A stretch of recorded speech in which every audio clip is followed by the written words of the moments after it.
పొంగల్కి ప్రిపరేషన్కి కావాల్సిన ఐటమ్స్: బియ్యము, పెసరపప్పు 1 అవర్ ముందే నానబెట్టుకోవాలి.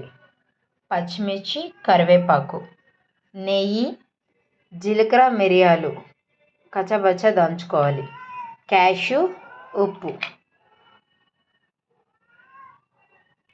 కుక్కర్ని ఇలా వేడి చేసుకోవాలి. వేడయ్యాక నెయ్యి పోయాలి. నెయ్యి వేసాక నెయ్యి బాగా వేడెక్కాక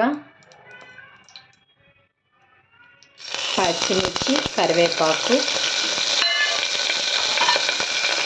క్యాషు,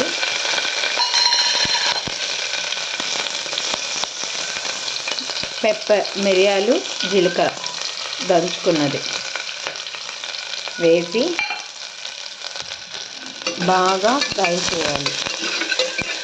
బాగా ఫ్రై అవ్వాలి. నేను నెయ్యి తక్కువ వాడుతాను, ఆయిల్ ఏదైనా, అందుకని నాకు సరిపడంత మాత్రమే వేసుకున్నాను. మీకు కావాలంటే ఎక్కువ వేసుకోవచ్చు.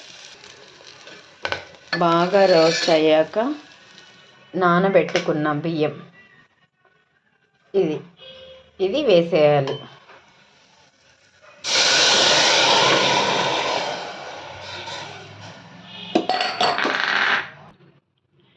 వేసాక తగినంత నీళ్ళు పోయాలి. నేను 1.5 గ్లాస్కి 5 గ్లాసెస్ వాటర్ పోస్తాను. ఇప్పుడు ఉప్పు వేసి బాగా కలపెట్టి ఇప్పుడు మూత పెట్టుకోవాలి.